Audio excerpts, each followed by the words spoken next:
বিদেশি ভাইদেরকে সবসময় আমি রেসপেক্ট করি, কারণ আমি প্রবাসে ছিলাম। প্রবাস জীবন। এই ওঠো তো, তুমি মাছ বাঁচতেছো কেন? ভালো লাগে। তুমি মাছ বাঁচো কেন? তুমি মাছ বাঁচো, এইভাবে ভিডিও করলে সবাই বলে যে তুমি অনেক কাজ করে, তুমি কেন কাজ করো? স্বামী স্ত্রী হেল্প করবে, কেন কাজ করি? জাস্ট তোমাকে বেঁচে বেঁচে না, বেঁচে দেওয়া লাগবে না, ওঠো তুমি। তুমি এইভাবে বেঁচে দাও, আর সবাই কমেন্ট করে যে সারাদিন কাজ করে, বইয়ের কাজ করে দেয়। আমি ঠেকা বলছি আমার বইয়ের কাজ করা। ও কিন্তু অত কাজ করে না, কোনো কাজই।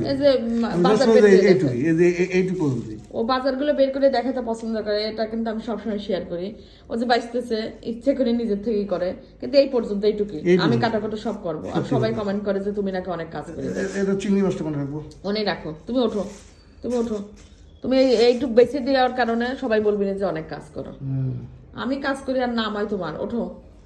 বাজার করে নিয়ে আসলো সব, এই যে ছোট মাছ নিয়ে আসছে, তারপরে হচ্ছে এই বোয়াল মাছ, সবজি টবজি নিয়ে আসছে। আমি কাটাকাটা করবো, ওই তেমনি দেখতেছে। ও বাজার বের করে দেখতে পছন্দ করে, আর আপনারা কমেন্ট করেন যে ও কাজ করে, ও কিন্তু কাজ করে না। আর যদি কাজ করেও থাকি, এটা এত দোষের কিসের?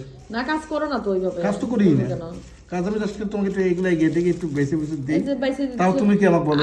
আমি নিজেই বেশি আনলে কিন্তু আমি আপনাদের সঙ্গে শেয়ার করি, জগ দিয়ে কাজ করাচ্ছি। এটা কিন্তু শুধু ভিডিওর ক্ষেত্রে, সব আমরা ভিডিও বানানোর ক্ষেত্রে এগুলো করি, কন্টেন্ট। আসলে আমি কোনো কাজই করি না। আর আমি বাজার করে, একটা কথা সত্য, বাজার করে নিয়ে এসে আমি বাজার বাই করতে খুব পছন্দ করি। এটা আমার আব্বাকেও দেখছি, আমার পছন্দ।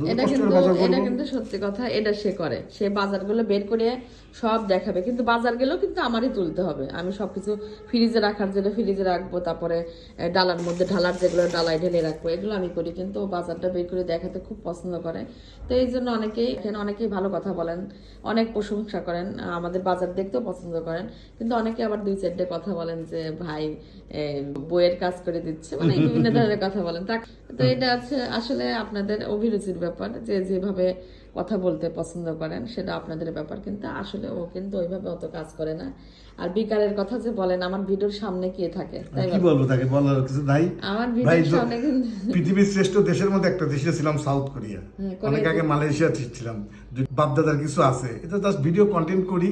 কন্টেন্ট করলে এটাও আমাদের চাকরির মতো, ওটাও চাকরির মতো। কিন্তু এগুলো আসলে পার্সোনাল ব্যাপারে অনেকেই অনেক রকমের মন্তব্য করেন, এটা আসলে ঠিক না।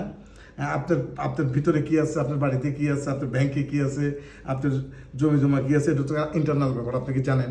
আর আমার পরিবেশ দিকে তো আপনার বিদেশি ভাইদেরকে সবসময় আমি রেসপেক্ট করি, কারণ আমি প্রবাসে ছিলাম। প্রবাস জীবন অত্যন্ত বেদনাদায়ক। কেন বেদনাদায়ক? সবকিছুই আরাম, কিন্তু বেদনাদায়ক এই ক্ষেত্রে সবকিছু একা একা করতে হয়। কারণ বাবা মা, ভাই বোন, আত্মীয় স্বজন, এদের কথা যখন মনে করে তখন কলজা ফেটে যায়। এই জন্য প্রবাসী ভাইদেরকে সবসময় স্যালুট করবেন, তাদেরকে সম্মান জানাবেন। আর আমি দেশে আসছি, আমি এখন দেশে কাজ করলে, নিজের বাড়ি নিজে কাজ করলে এটা কোনো অপরাধ না। আর বউকেও যদি আপনি সাহায্য করেন, এটাও কোনো অপরাধ না, এটা বরং ভালো। আর স্বামী স্ত্রী বলেই যে সব কাজ করবে, স্বামী আপনি ঘরে বসে থাকবেন, বাইরে ঘুরবেন, এসে মাঝে মাঝে আপনারা বাড়িতে স্ত্রীকে সময় দিবেন, সংসারের কাজ করবেন, এতে দেখবেন যে সংসারের অনেক ভালোবাসা বৃদ্ধি পাবে, সংসারে অনেক কিছুই ভালো হবে।